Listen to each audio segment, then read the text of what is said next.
मंगलवार के दिन की। सबसे पहले तो ऑटो सेल्स का स्पिल ओवर। कुछ ऑटो सेल्स के नंबर्स पे हमने कल रिएक्ट कर लिया था। कई सारे जून बिक्री के आंकड़े बाजार बंद होने के बाद आए। हीरो मोटोकॉर्प अच्छे बिक्री के आंकड़े थे। टीवीएस मोटर्स एक्सपेक्टेशन से ठंडे। आयशर मोटर्स की बिक्री भी कमजोर थी और टाटा मोटर्स की भी सेल्स साल दर साल गिरी है। रडार पर रखिएगा दूसरा सारे के सारे ब्रोकरेजेस का स्टैक जो हम सुबह से चर्चा कर रहे हैं। सेबी ने मार्केट इंफ्रास्ट्रक्चर इंस्टीट्यूशंस जैसे कि स्टॉक एक्सचेंजेस को कहा है कि यूनिफॉर्म चार्जेस लेवी करें अपने मेंबर्स पे, यानी कि इस केस में स्टॉक ब्रोकर्स पे। ये दिक्कत होगी खासतौर पे जो डिस्काउंट ब्रोकरेजेस चलाती हैं। रडार पर रखिएगा एनएमडीसी, जहां पे एक तरफ अपडेट आया प्रोडक्शन और सेल्स का जून महीने का कमजोर बिक्री का नंबर, प्लस इन्होंने अपने दाम भी प्रोडक्ट्स के घटा दिए 500 रुपए के आसपास, तो मूड बिगड़ा हुआ सा दिखना चाहिए शायद। कुछ क्वार्टर अपडेट्स आए, रिजल्ट सीजन सामने खड़ा है। सीएसबी बैंक अच्छा quarterly update, south Indian bank मिला जुला अपडेट है। ये दोनों आज रडार पे रहेंगे। ऑयल कंपनीज खासतौर पे अपस्ट्रीम, ओएनजीसी, ऑयल इंडिया, काफी सारे रीजंस। एक तो विंडफॉल टैक्स का फोर्टनाइटली रिवीजन हुआ, बढ़ा दिया गया, पर ज्यादा इंपॉर्टेंट इनके लिए क्रूड कल और आज के बीच में $1-1.5 प्रति बैरल बढ़ गया है। ऑयल इंडिया में तो खैर एक एडजस्टमेंट प्ले आउट होना है बोनस का आज। टाटा स्टील, वो जो यूके की स्ट्राइक थी वो वापस ले ली गई है, अच्छी खबर स्टॉक के लिहाज से। कुछ ऑर्डर न्यूज आई थी डीसीएक्स सिस्टम और वेल्सपन स्पेशलिटी की, वो ऑर्डर के चलते ये दोनों स्टॉक्स रडार पे रहेंगे। इसके अलावा खबरों में गोदरेज प्रॉपर्टीज या बेंगलुरु की प्रॉपर्टी सेल्स का अपडेट आया हुआ है, कैरोसेल जिसका क्यूआईपी बुक लॉन्च हो रखी है, और कैम्स जिसने गूगल क्लाउड के साथ नया प्रोडक्ट प्लेटफॉर्म डेवलप करने के लिए करार कर रखा है। फिर रडार पे रखिएगा सीडीएसएल को, आज बोर्ड मीट है। बोनस शेयर जारी करने पर इस कंपनी का बोर्ड आज विचार करेगा। और फाइनली छोड़े जा रहा हूं कुछ लिकर मैन्युफैक्चरर्स के साथ। इनकी पियर एलाइड की लिस्टिंग होनी है, सिर्फ इसीलिए ये सारे पियर सेट्स वही हार्ड लिकर के आपकी स्क्रीन पर। ये तीन स्टॉक्स क्यों रखा है आपने आशीष? 3 स्टॉक्स क्यों रखे हैं आप?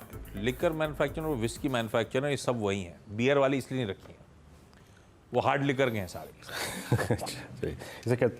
इसे कहते हैं खूब जमेगा रंग जब मिल बैठेंगे 3 यार, है ना? यूनाइटेड स्पिरिट्स, रेडियो खेतान, ग्लोबल स्पिरिट्स। अब चलते हैं आज की रणनीति की तरफ, यानी लेवल्स टू वॉच पे। अनुज, सेटअप मालूम चल गया, स्ट्रॉन्ग सेटअप, रोज बरोज इस तेजी को कोई ना कोई स्पॉन्सर कर रहा है, बट डे ट्रेडर के लिए क्या अप्रोच रहेगी? Levels to watch on both indices, Nifty Bank. बिल्कुल वीरू, देखिए जो लेवल्स हम वॉच कर रहे थे उसके ऊपर खुलने की तैयारी हो रही है और नए हाइस पर आप खुल रहे हैं। सीधा 24,174 के सीधा ऊपर खुल रहे हैं, ठीक है। मेरा ये मानना है कि आज शायद थोड़ा बैंक निफ्टी पर आप ध्यान रखें, उस पर मैं आऊँगा, लेकिन निफ्टी में 24,200 से 24,298 वीकली ऑप्शंस के हिसाब से एक रेजिस्टेंस है, इस रेजिस्टेंस जोन में खुलेंगे। और फिर 24,400 से 24,500 मंथली ऑप्शंस के हिसाब से रेजिस्टेंस है। सपोर्ट कहाँ पर है? 24,050 से 24,100 पर, और फिर 23,985 से 24,000 पिछले 2 दिन का लो। अगर आप एग्जिस्टिंग लॉन्ग है तो आपका ट्रेलिंग स्टॉप लॉस बहुत सिंपल है, 23,992 का। खरीदारी कहाँ करनी है? 24,150 से 24,200 का जोन है बाय करने के लिए, अगर मिल जाए किसी भी कारण से।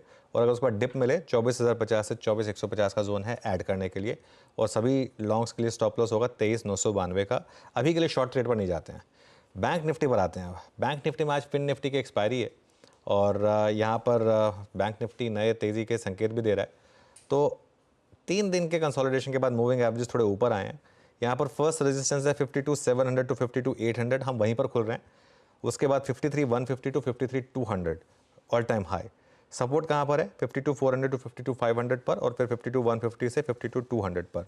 बाय जोन कहाँ है? 52,300 टू 500, अगर मिले तो, नहीं मिले तो अगर आप चाहें तो यहाँ भी ट्राई करें, लेकिन उसमें फिर स्टॉप लॉस डीप होगा आपका, क्योंकि स्टॉप लॉस 52,150 का है। तो इसके लिए अभी शॉर्ट नहीं डिस्कस करते हैं, अगर स्क्रीन पे दिखेगा तो बात करेंगे। बिल्कुल।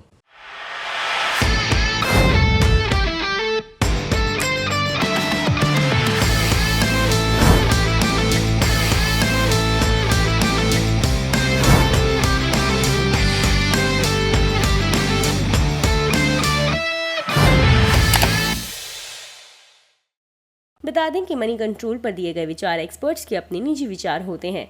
वेबसाइट या मैनेजमेंट इसके लिए उत्तरदायी नहीं है।